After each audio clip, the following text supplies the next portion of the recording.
capítulo 14, versículo de número 33. Vamos lá? Lucas 14, 33.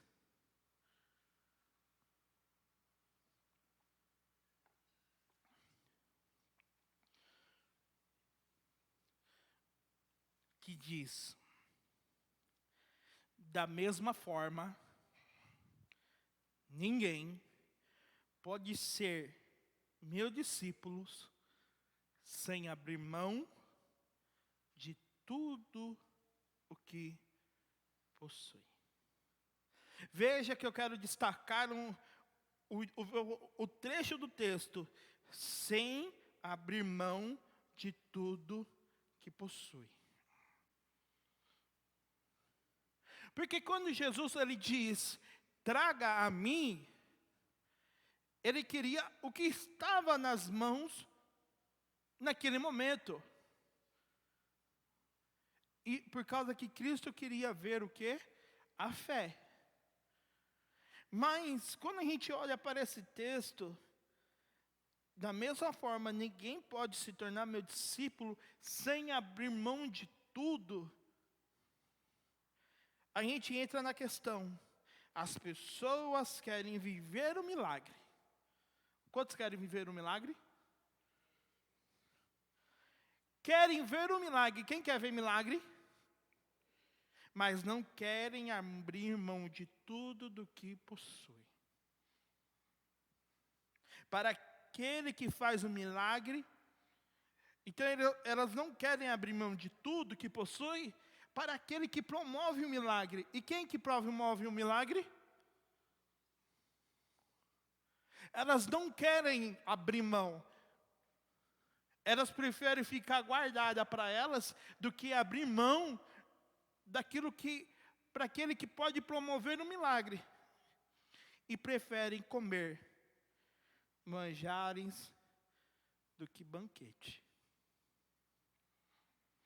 Não querem sentar na mesa, pois isso custa tempo.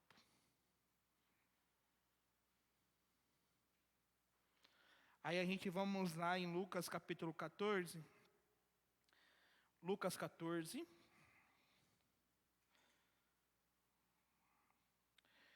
Versículo 15.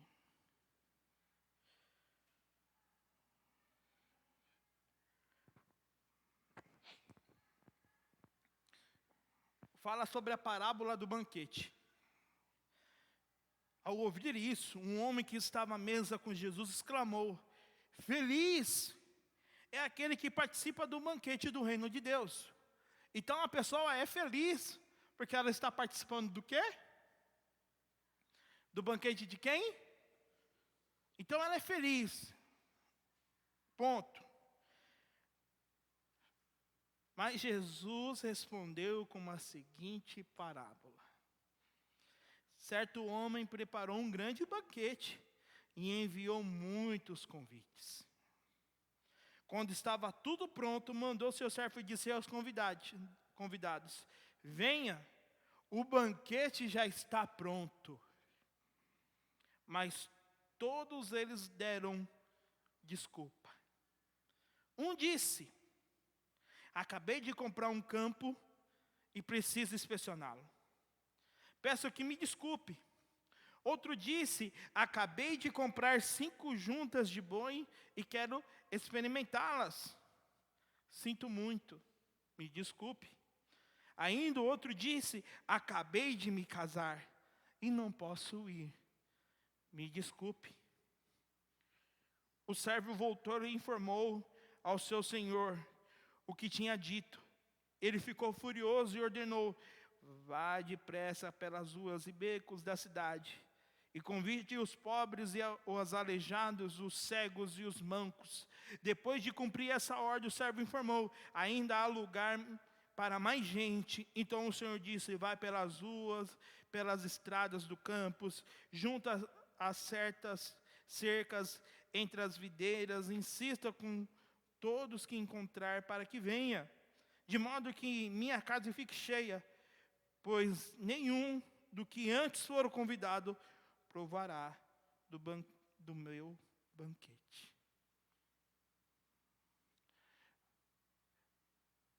A pessoa se organizou. Imagine você, Bruno, no dia do seu casamento. Quantos convites você mandou? Muitos. Muitos. E manda um monte, na expectativa do quê? Vai estar cheio. E aí, fulano, você vai vir, me desculpa, eu tenho tal coisa para fazer. Desculpa, tem outra coisa para fazer.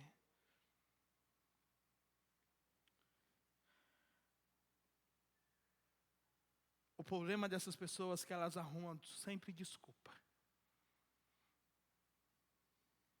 A mesa já está posta.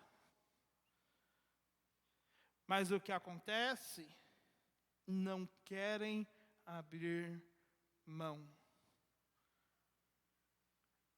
Prefere comer manjares do que participar do banquete. Prefere as coisas passageiras dessa vida do que sentar-se na mesa de Cristo e comer com Ele. Pessoas assim é cheio de desculpa. Fulano, por que você não foi para a igreja? Eu estava cansado. Fulano, por que você não foi para a igreja? Eu estava trabalhando. Fulano, por que você não está indo para a igreja? Está acontecendo isso com o meu cachorro. É cachorro, é gato. A gente vai ver no decorrer da mensagem outros fatores. Mas a pessoa sempre dá o quê? Desculpa, porque prefere comer do quê? Do manjar do que do banquete. Veja que Deus está alertando sempre o seu povo para estar próximo dEle. Aí essas pessoas que muitas das vezes falam assim, que arrumam desculpa. A igreja sou eu. Mas descumpre o que está escrito. Não deixeis de congregar como costumes de alguns. Eu sou a igreja. Sem problema, e está certo. Mas Deus é um Deus de relacionamento com pessoas. De congregar. Congregação, congregar. Não deixeis de congregar.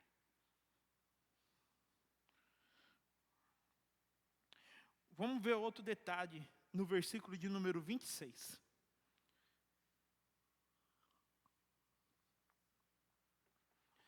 No versículo 26 diz: se alguém que me segue, eu estou quem? Eu estou seguindo quem?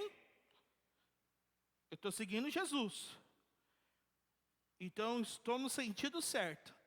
Mas tem sempre um porém. Se alguém que me segue amar pai e mãe, esposa e filhos, irmãos e irmãs, e até mesmo a própria vida, mais do que a mim, não pode ser meu discípulo. Veja se a nossa família entregamos nas mãos de Cristo, o nosso amor maior tem que ser somente dele. Quando Deus fala assim, entrega para mim, amém, Senhor, está em tuas mãos a minha casa e a minha família. Então, meu amor não pode ser maior do que para minha família. O meu maior amor tem que ser para o meu Deus, que criou todas as coisas.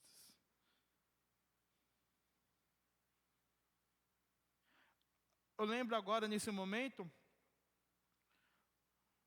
a mulher de Jó falando, amaldiçoa o seu Deus, o quê? Qual foi a resposta de Jó?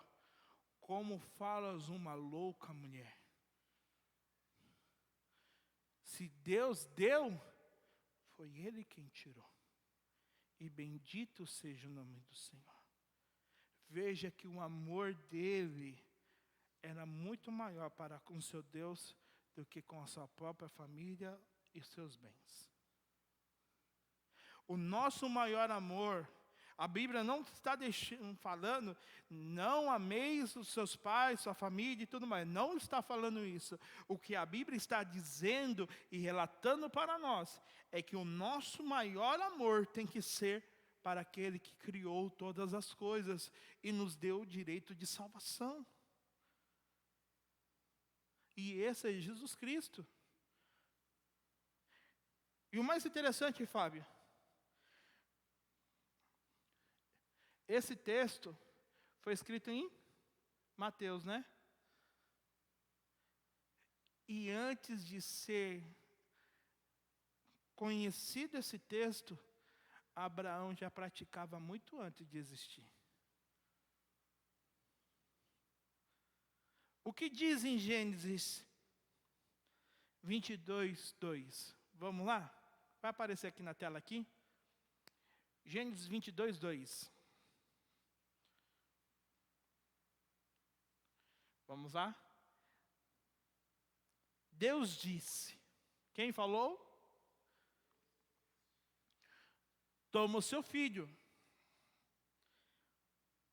seu único filho, Isaque, a quem você ama tanto, e vá para a terra de Moriá. Lá, em um dos montes que eu lhe mostrarei, ofereça-o como holocausto. Mas veja interessante. O versículo seguinte, Vi. Na manhã, Abraão fez o quê? Levantou cedo, preparou o seu jumento, levou consigo 2 servos e levou quem mais? Levou Isaque. Antes de existir esse versículo, se alguém que me segue amar pai, mãe, filhos, filhas, irmãos, irmãs, até a própria vida mais do que a mim, não pode ser meu discípulo. O amor de Abraão era muito maior para com seu Deus, de entregar o seu único filho, porque Deus pediu. Deus falou o quê? Abraão, traga-me a mim. Abraão fez o quê? Tá bom. Ele é seu mesmo? Está aqui. E veja que Deus operou o milagre. Mas quando chega nessa parte aqui, muitos não querem o quê? Abandonar o pai, a mãe, irmãos, irmãs, e querem viver uma vida como se não existisse um amanhã.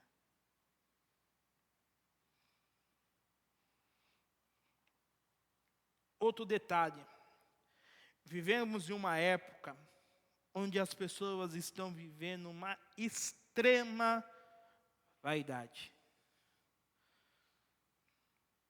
com a sua própria vida. Abre mão de tantas coisas, mas de viver a sua vida, não.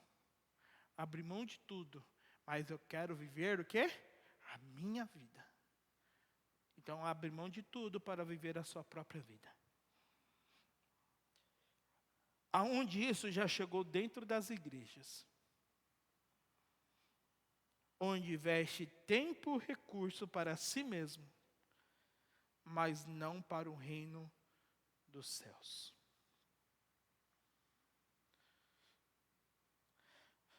Na Bíblia, na Almeida Corrigida Fiel, em Mateus capítulo 16, 25, 26, diz: porque aquele que quiser salvar a sua vida, perdê-la. E quem perder a sua vida por amor a mim, achá-la. Pois que aproveita ao homem ganhar o mundo inteiro, se perder a sua alma? Ao que dará um homem recompensa em sua alma? Veja que as pessoas estão falando assim: esse negócio de igreja, eu assisto online, virei um membro online. Para que ir para a igreja? Para que servir a Deus? Eu sou muito novo. Prefiro ganhar dinheiro, prefiro ganhar as coisas dessa vida, porque com Cristo eu não vou achar nada não. O que adianta um homem ganhar o mundo inteiro e perder a sua alma? A questão é, qual é o destino final da nossa vida que a gente queremos? Se a gente fala: Senhor, a minha vida é tua, a minha vida está em tuas mãos. Tá bom, se a minha vida está nas mãos de Deus, é o que Gálatas 2:20 ele fala: fui crucificado com Cristo. Assim já não sou eu quem vive, mas Cristo vive em mim. Portanto, vivo neste corpo terreno, pela fé no Filho de Deus, que me amou e se entregou por mim. Então, se eu entrego a minha vida para Deus, irmãos, é a grande verdade. Você não vive para você mais. Você vive para Cristo. E viver para Cristo é entender quais são as vontades dEle. A gente entregou a nossa vida para Ele. Para Ele que seja o nosso Senhor e o nosso Salvador. Tragam a mim. Alguém obrigou vocês a entregar a vida para Jesus? Ninguém obrigou vocês. Ninguém fez um ritual para vocês estar aqui, não. Entregar a vida, não. Vocês vieram porque vocês entenderam: eu preciso viver uma vida melhor, porque essa que eu vivo já não dá mais. E vocês encontraram uma vida boa. E a vida boa com Cristo é muito maravilhosa. Tem os seus momentos difíceis? Tem. Não vou mentir, porque tem. Mas tem um detalhe: tem bonança no final. Aí você não vive como você quer, você vive conforme o Senhor quer. Você fala conforme Ele quer, você pensa da maneira que Ele quer, você começa a agir da maneira que Ele quer, porque você entregou a sua vida para Ele.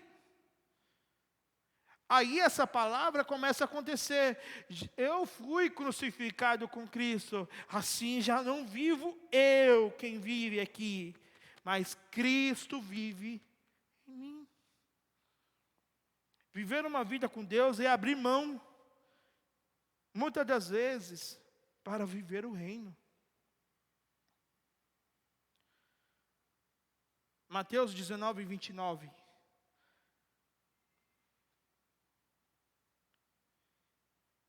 Olha que... Vamos no versículo 27. Coloca o versículo 27 para mim, Vi. Olha o que Pedro diz. Então Pedro disse: deixamos tudo para segui-lo. Qual será a nossa recompensa? Muitas das vezes, a gente faz essa pergunta que Pedro está fazendo. Eu abri mão de tantas coisas na minha vida para seguir Jesus. Eu abri mão de tantas coisas. Eu abri mão de tempo, eu abri mão de trabalho, eu abri mão de amizade, eu abri mão de famílias, eu abri mão de tudo. E qual é a recompensa que eu ganho no final de tudo isso? Muitas das vezes a gente faz essa pergunta como Pedro faz. Não faço não. Uma certa vez na sua vida você faz essa pergunta. Quando está tudo difícil, A primeira coisa eu falei, por que eu estou passando por isso? Será que vale a pena? É a mesma coisa. É a mesma. Mas Jesus, o mais interessante é que Jesus não deixa a gente ficar só na pergunta. Ele dá a resposta. E Jesus dá qual tipo de resposta? E todos que tiveram deixado o quê? Casa. Irmãos. Irmãs. Pai, mãe, filhos, ou propriedade por minha causa, receberão em troca 100 vezes mais. E herdarão o quê? Herdarão o quê? Veja que os dois versículos se parecem bastante, né? Se alguém que me segue amar pai e mãe, esposa e filhos, irmãos e irmãs, até mesmo a própria vida. Mas que a mim não pode ser discípulo. Aí eu abri mão de tudo para isso ser discípulo de Cristo. Aí Deus fala assim, tudo bem, boa coisa você fez de abrir mão. Então, eu tenho isso para deixar para vocês. Aqueles que deixaram casa, irmãos, irmãs, pai, mãe, filhos, propriedades, por minha causa, receberão em troca 100 vezes mais e herdarão a vida eterna. Veja que com Cristo você não está perdendo. Veja que com Cristo a gente não perde. O mundo olha para nosso rosto e fala assim, ei, você está perdendo. Só você que não está vendo. E a gente está até brincando ultimamente com essa música, porque é a grande verdade. Estou igual a música do Lázaro, vou passando pela prova, dando glória a Deus, glória a Deus, glória a Deus. Aí quando acontece tudo diferente, nossa rapaz, agora ficou você, tá? O que aconteceu? Aí você pode falar assim, ó, ei, aquele que abandona tudo, por amor de Cristo, Deus recompensa. E no final eu tenho a vida eterna, que é muito melhor do que um carro, do que uma casa, do que eu ser mais rico do mundo. É muito melhor ter a vida eterna.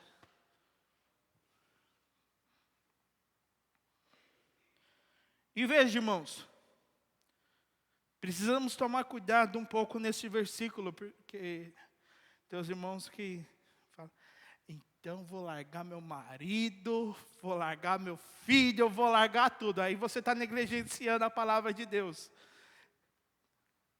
Quando Cristo está dizendo isso, Ele não está se relacionando ao abandono, mas sim em prioridades e abrir mão. Quando tem uma festa na família, vamos lá, irmãos, tem a festa na família, e a festa da família acontece que dia? Que dia? E o domingo é de quem? O domingo é do Senhor, e justo é no domingo que faz tudo aquele. O domingo é de quem? Irmãos, a minha família já sabe já. Eu chego cedo, entre 11 e meio-dia. 3 horas da tarde já estou indo embora. Já estou indo embora cedo. Domingo é do Senhor, meus irmãos. Obrigado, que Deus abençoe. Muito obrigado pelo momento que tive com vocês. Mas o domingo é do Senhor, eu preciso ir para a casa do Senhor. E se no dia eu tiver coisa no reino de Deus, eu já falo assim, ó, desculpe, mas não dá para eu estar participando com vocês, porque hoje eu tenho um domingo todinho cheio para o Senhor.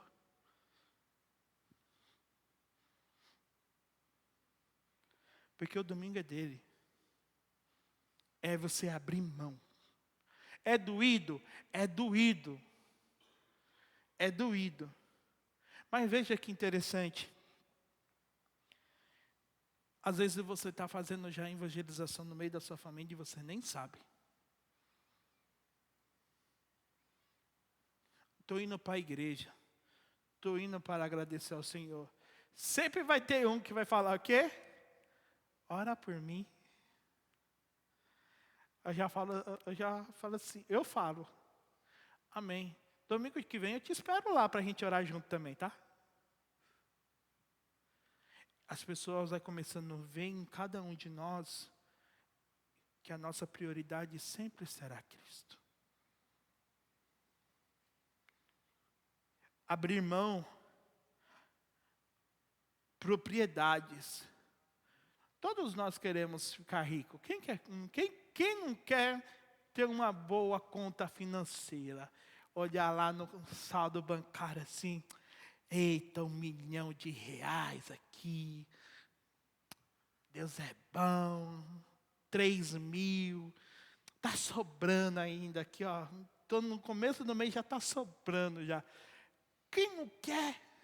Todos nós queremos. Mas quando a gente vê que as propriedades vai mexer com nossos valores, aí é a hora de você colocar em prova real.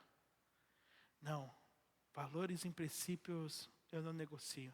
Para ter isso, interfere nos meus valores e princípios pautados na palavra, não. Não quero. Muito obrigado. Porque o que Deus tem proporcionado para cada um de nós aqui presente e aqueles que estão online é muito melhor. É muito melhor, irmãos. Você não precisa correr atrás da bênção. A bênção vai atrás de vocês. Você não precisa ficar esguelando, não. É a bênção que vem assim. Eu vou falar com a Bruna porque acontece comigo, eu vou falar. Já aconteceu com você do telefone tocar quando você está precisando e o telefone toca? Eu preciso fazer um procedimento. Ah, tal dia não, é para ontem. É igual pastel, né? É para ontem. Deus abre porta. Quando você entrega a sua vida para Ele, Ele abre porta. Ele só pede uma coisa: traga a mim. E o que você tem? Ah, Senhor, o que eu tenho eu te dou. Está aqui, é o que eu tenho. E Deus promove o milagre.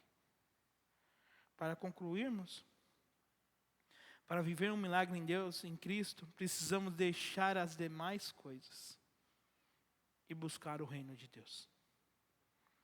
Abrir mão para viver o sobrenatural de Deus. E o último texto é o que está escrito em 1 Pedro 5,7. Na nova tradução da linguagem de hoje, diz: entregue todas as suas preocupações. A quem? A quem? Pois Ele está cuidando de quem? Isso já basta. Isso já basta. Você não precisa se preocupar. A multidão estava preocupada se ia comer ou não. A multidão não estava nem preocupada. Elas só fizeram o que o discípulo falaram. Ó, senta aí em grupinho aí. Porque vai vir alguma coisa aí. Imagina eles falando, vai vir alguma coisa aí. O que eu não sei, mas vai vir. E Deus alimentou toda aquela multidão. Porque eles estavam onde Jesus estava. Entreguem todas as suas preocupações, irmãos, a Deus. Pois Ele tem cuidado de cada um de vocês. Amém? Pai, a sua palavra foi ministrada.